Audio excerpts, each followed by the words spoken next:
ঝালকাঠি এক আসনে জমে উঠেছে নির্বাচনী প্রচারণা। আসন্ন ত্রয়োদশ জাতীয় সংসদ নির্বাচনকে সামনে রেখে রাজাপুর কাঠালিয়া নিয়ে গঠিত এই আসনে প্রার্থীদের দৌড়ঝাঁপ এখন চোখে পড়ার মতো। সকাল থেকে গভীর রাত পর্যন্ত মাঠে ময়দানে, হাটবাজার ও গ্রামাঞ্চলে ভোটারদের কাছে গিয়ে নানা প্রতিশ্রুতি দিয়ে ভোট চাইছেন প্রার্থীরা। বিস্তারিত দেখুন নবীন মাহমুদের প্রতিবেদনে। ঝালকাঠি এক আসনটি ৩০০ সংসদীয় আসনের মধ্যে ভোটার সংখ্যায় তুলনামূলকভাবে ছোট। এখানে মোট ভোটার সংখ্যা 2,28,431 জন। এই আসনে মোট 10 জন প্রার্থী প্রতিদ্বন্দ্বিতা করছেন, ফলে লড়াই বেশ জমজমাট হয়ে উঠেছে। এই আসনে বিএনপির মনোনীত প্রার্থী হিসেবে প্রতিদ্বন্দ্বিতা করছেন দলের কেন্দ্রীয় ধর্ম বিষয়ক সম্পাদক রফিকুল ইসলাম জামাল। ঝালকাঠি এক আসনে জামাল ভাই যে কজন প্রার্থী এর মধ্যে যোগ্য প্রার্থী, এই জন্য আমি 17 বছর ভোট দিতে পারি না। এবছর প্রথম ভোট দানের শীষে দেব। এবছরে আমার প্রথম ভোট, তো এই জন্য এবার দানের শীষে আমি ভোটটা দেবো ইনশাল্লাহ।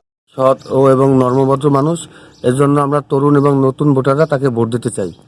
এবং তারেক রহমানের হাতকে শক্তিশালী, এবং তারেক রহমান দেশ পরিচালনার জন্য তার অবকাঠামো এবং তার যে কথাবার্তা, এগুলো আমাদের কাছে ভালো লাগে। এই জন্য তারেক রহমানকে শক্তিশালী করার জন্য দানের শীষে আমরা ভোট দেব। স্বতন্ত্র প্রার্থী হিসেবে মাঠে আছেন ব্যারিস্টার মঈন আলম ফিরোজী।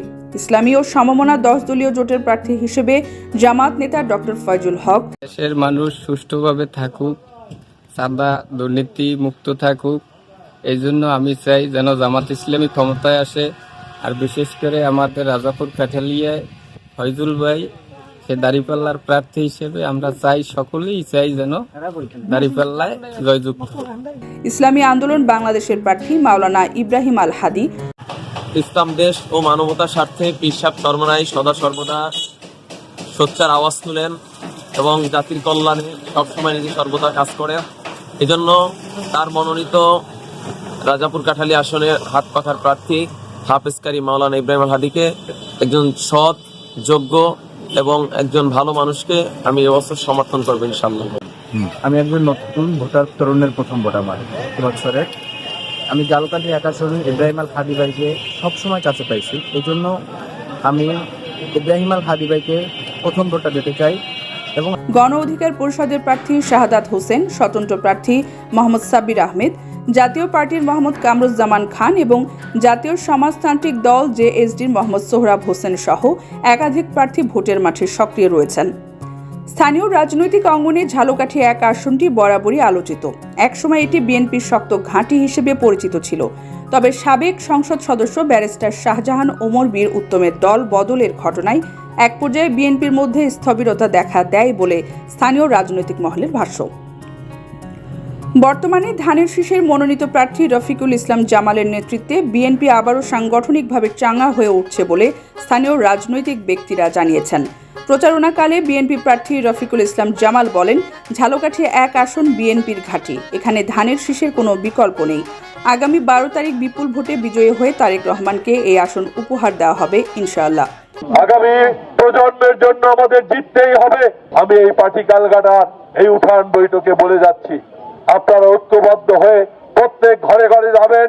আগামী 12 তারিখ যাতে এখানে শূন্য ভোট নিয়ে ওই পাকিস্তানি পরাজিত শক্তিরা এখান থেকে হেরে যায়, তার মধ্যেই হবে আমাদের আগামীর বাংলাদেশ। তার মধ্যে থেকেই আমরা স্বাধীনতার বাংলাদেশ পাবো।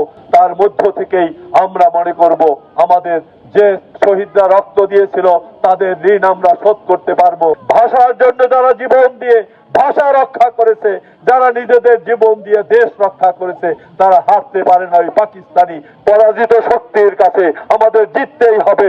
সবাই ঐক্যবদ্ধ হয়ে মাঠে থাকবেন, ভোট দিবেন ধানের শীষে, এবং আমরা আশা করি বাংলাদেশ একটি উন্নত গণতান্ত্রিক বাংলাদেশ হবে।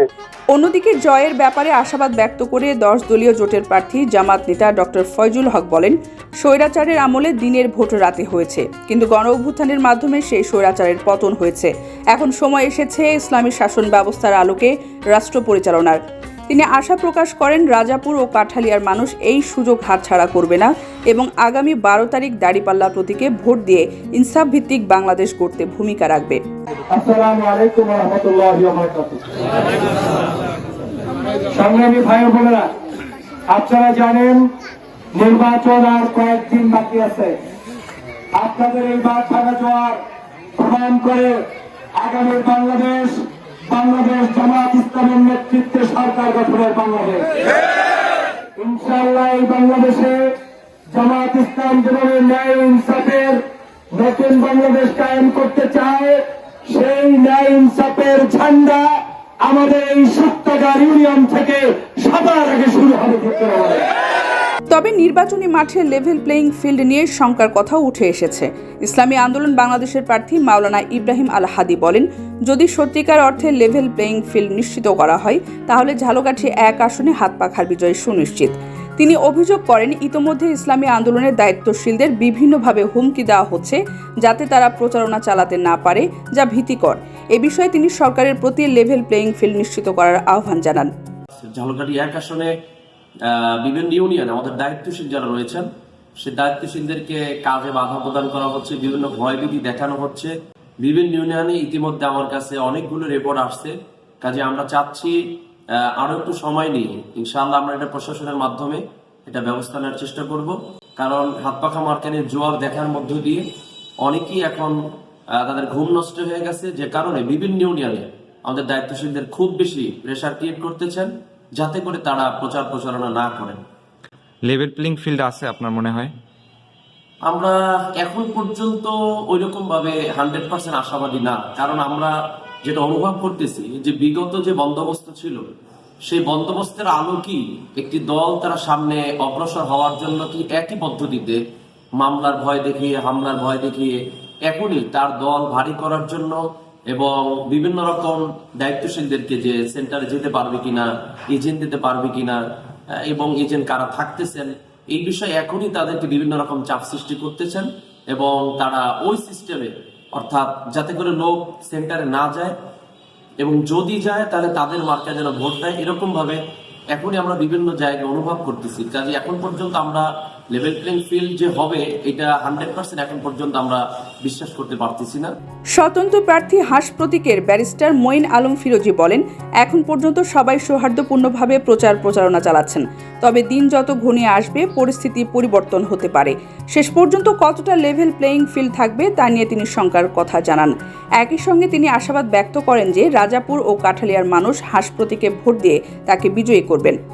স্বতন্ত্র প্রার্থী হিসেবে আমাদের কিছু ডিসঅ্যাডভান্টেজ থাকে, যেহেতু আমাদের সেই পলিটিক্যাল যে উইংগুলো বিভিন্ন দলীয় প্রার্থী থাকে সেগুলো ওইভাবে সক্রিয় নেই, যার কারণে তাদের হয়তো প্রচারণায় অনেক কিছু আছে যেগুলো আচরণবিধি লঙ্ঘনের পর্যায়ে পড়ে গেছে। যেহেতু আমরা খবর পেয়েছি অনেক প্রার্থী মোটরসাইকেল শোভাযাত্রা করছেন, ইউনো সাহেবের কাছে আমি শুনেছি বিভিন্ন জায়গা থেকে কমপ্লেনও গেছে।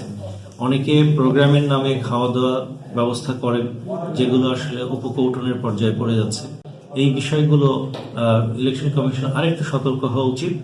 এবং আরেকটা বিশেষভাবে গুরুত্বপূর্ণ হচ্ছে যে অনেক ভোটার আছে তারা কমপ্লেইন করছে যে কেউ বিভিন্নভাবে ভোটারদেরকে এক ধরনের ইনডাইরেক্ট হুমকি অনেকে দিয়েছে বলে আমি বিভিন্ন জায়গা থেকে কানে এসছে। আমি আশা করি এই বিষয়টা সত্য হবে না। আশা করি যারা মাঠে আমার সাথে প্রতিদ্বন্দ্বী আছে তারা সুন্দর একটা উৎসবমুখর ইলেকশনের প্রতি তাদের আগ্রহ থাকবে। এছাড়াও ট্রাক প্রতীক নিয়ে গণ অধিকার পরিষদের শাহাদাত হোসেন সহ অন্যান্য প্রার্থীরাও নিজ নিজ এলাকায় প্রচারণা চালিয়ে যাচ্ছেন।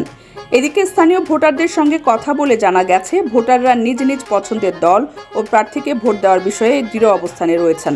আসন্ন নির্বাচনকে ঘিরে রাজাপুর ও কাঠালিয়া এলাকায় সব শ্রেণী পেশার মানুষের মধ্যে একটি উৎসবমুখর পরিবেশ বিরাজ করছে বলে স্থানীয়রা জানিয়েছেন। শরণী আহমেদ, ডেস্ক নিউজ, অগ্রযাত্রা প্রতিদিন। অগ্রযাত্রা প্রতিদিন, নির্ভীক প্রত্যয়ে উজ্জীবিত।